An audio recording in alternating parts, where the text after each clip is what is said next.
In the waning years of World War II, as Hitler's empire crumbled and Allied forces closed in from every side, something strange was unfolding.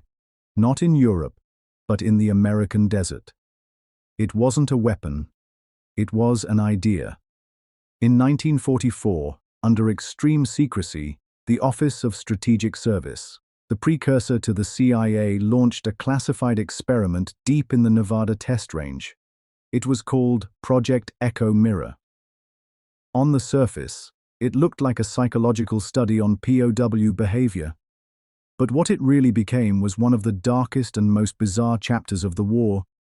Files declassified in 2008 hinted at its purpose: replication of combatant consciousness for deception warfare. That's not science fiction. That was their goal. They wanted to train men, or break them to become their enemies so perfectly they could infiltrate, manipulate, and vanish. Recruits were pulled from military prisons, psychiatric units, and even Ivy League linguistics departments. One of them, Private Elroy S. Hammond, a 22-year-old translator fluent in German, French, and Russian, disappeared in 1945, declared KIA, never found. A man, walking behind Khrushchev during a parade in Leningrad, his face almost forgotten. Same cheek scar, same crooked jaw. Why was the US government still denying his very existence? A congressional inquiry in the 1980s hit a wall. Every file about Echo Mirror. Lost in a fire. Except one page. Found in the pocket of a retired OSS officer, discovered dead in a Maryland field. It read, a bunker beneath Wright-Patterson Air Force Base, with an iron-sealed door labeled "No Entry by Order 314, then breaks down, begging, "Tell them I remember who I was, please, don't make me go back in again." The experiment's alleged goal? To erase identity, and rebuild it as the perfect spy. But what if it worked? And what if some of them never came home, because they no longer knew where home was? Project Echo Mirror was never acknowledged. No memorial. Before the world changed, before the headlines screamed war, there was just a boy. His name was Calvin Graham, and he wasn't supposed to be there. He wasn't a soldier. He wasn't even old enough to shave. But history doesn't ask for permission. It simply arrives, and waits to see who stands up. Pearl Harbor, December 7th, 1941. The sky tore open in flames. Japan launched the most devastating surprise attack in American history. And in the chaos, a voice rang out, cracked, young, trembling, but commanding. Man the guns. Calvin Graham was just 12 years old. Yes, 12. He'd lied about his age, forged his mother's signature, dropped out of 6th grade, and enlisted in the Navy with nothing but a dream to serve. When others froze, he fired back. When grown men screamed, he pulled them to safety. And when his ship, the USS South Dakota, took a direct hit, Calvin dragged wounded sailors across burning steel with shrapnel in his face. He earned a Bronze Star and a Purple Heart at just 12 years old. But this isn't just a story about war. It's a story about being erased. Because when the truth came out that he was just a kid, the Navy didn't reward him. They punished him. His medals revoked, his record wiped clean, his courage forgotten. They called it fraud. But what do you call it when a child saves lives with no thought of his own? Calvin Graham spent the rest of his life trying to reclaim his honor. He lived in poverty, suffered from his injuries, and fought the same government he once fought for. It wasn't until the 1980s, decades later, that President Ronald Reagan restored his medals and acknowledged his service. But by then, the boy hero had become an old man, still carrying scars no one could see. This isn't a tale of glory. It's a reminder that some heroes wear no uniform that fits, that courage doesn't ask for age, and that sometimes history hides its greatest legends in the smallest bodies. Calvin Graham didn't ask to be remembered. But today, we do. Because one boy changed everything, and the world forgot. Until now. American soldier stepped into the shadows and never came back. At least, not as the man they remembered. His name was Sergeant Henry R. Lasker, a quiet mechanic from Michigan with no record of heroism, no medals, no rank beyond his patches. Yet his story would shake U.S. intelligence decades later.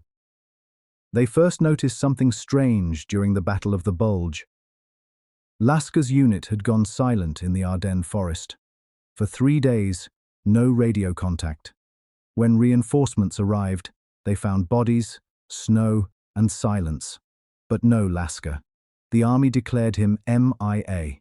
His mother received a folded flag, his name etched on the wall of the missing. But across the sea, in the deepest vaults of Berlin, a whisper began to circulate. Der Amerikaner mit zwei Gesichtern.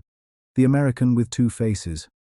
In 1945, as Berlin fell and Hitler's bunker collapsed, a US intel officer discovered something chilling in a Nazi archive.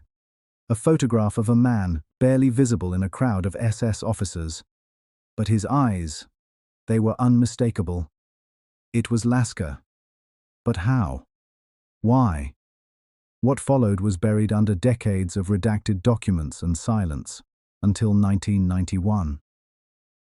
That year, as East Germany dissolved, a file surfaced in Dresden, marked only with the code name Himmelhund, Heaven's Dog. Inside were notes of interrogations, maps of Allied positions, and personal letters written in perfect English, signed Henry.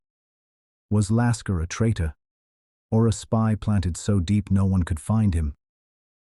A former CIA analyst, who requested anonymity, gave one clue. We lost track of him for years, because he wasn't lost, he was embedded. One note described a Nazi code project in a castle near the Rhine. Another referenced a woman named Ilse, described as a radio technician and possible double agent. She vanished the same day the castle was bombed. So did Lasker. For decades, veterans who'd known him claimed he wasn't the kind to betray his brothers. But a theory emerged. What if Lasker had been recruited by the OSS before the war began? What if he volunteered to go deeper than any soldier had gone before? In 2003, a Freedom of Information Act request revealed Lasker's name in a black-budget operation titled Project Grey Veil. Its purpose? Deep cover espionage, untraceable, disposable. The final piece came in 2017, when a historian found an old, unopened box at a Munich flea market. Inside was a diary, scorched, faded, but legible. The last entry read, "I've seen both sides now. Neither is clean. But if history forgets me, let it remember this. Truth survives only when buried deeper than lies." Signed, H.R.L. Henry R. Lasker was never found. No grave, no closure, just questions, shadows, and one chilling thought. What else do we not know about those who never came home? So much time questioning my worth in love, as if it were a game I just couldn't win. I remember those nights waiting alone at a restaurant, glancing at my phone, hoping for a message that never came. The silence was deafening, and each time I saw left on read, it felt like another piece of me was chipped away. I've been in relationships where love felt like a guessing game. I'd pour my heart out only to be met with walls, emotional barricades that left me feeling invisible. I thought if I just tried harder, if I loved deeper, maybe they'd finally see me. But instead, I lost sight of myself. I became a shadow, always waiting for validation that never arrived. Reflecting on those experiences, I realize now that emotional neglect isn't love. It's a void that leaves you questioning your value. I've loved people who were emotionally closed off, and I thought I could break through. I thought love was about sacrifice, about giving everything, even when it meant losing myself. But that's not love, that's a trap. I've learned that love shouldn't feel like a constant state of uncertainty. It shouldn't leave you feeling anxious or unworthy. Love should uplift you, not diminish you. It should be a safe space where both people can be vulnerable, where both can express their needs without fear of rejection. Healing from this takes time. It's not just about moving on, it's about rediscovering who I am outside of those relationships. I've started to embrace self love, to understand that my worth isn't defined by someone else's inability to love me back. I've learned to fill my own cup, to nurture my own heart, and to prioritize my own happiness. I'm learning to set boundaries, to walk away from what doesn't serve me. It's empowering to say no to toxic love and yes to the love I deserve. I'm reclaiming my narrative, reminding myself that I am enough, just as I am. So, here I am, choosing to love myself fully. I'm not willing to shrink or dim my light for anyone else. I deserve love that feels like home, not a battlefield. I deserve to be seen, to be cherished, and to be loved without conditions.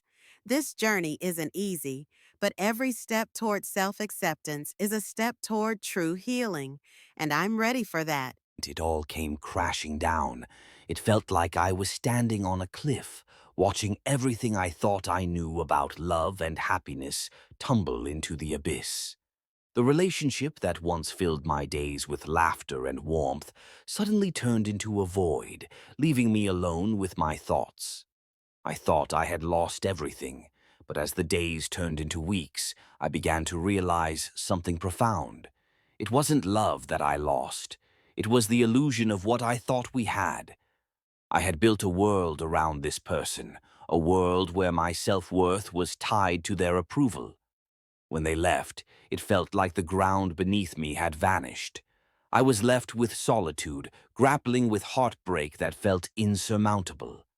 I spent countless nights staring at the ceiling, replaying memories, questioning every moment, every word. Why didn't I see the signs? Why didn't I fight harder? But in that darkness, something unexpected began to emerge. I started to peel back the layers of myself that I had buried under the weight of the relationship. I discovered that my identity was not solely defined by another person. I began to explore the things I loved: painting, writing, even just taking long walks in the park. Each step I took away from the pain was a step toward rediscovery. I learned that grief is not just about loss, it's also about growth. I started to confront my fears and insecurities, the parts of me I had ignored for too long. I realized that I was stronger than I had ever given myself credit for. I began to understand that my self-worth doesn't come from someone else's validation. It comes from within, from recognizing my own value, my own strengths. Empowerment doesn't happen overnight. It's a journey filled with ups and downs, moments of doubt, and bursts of clarity.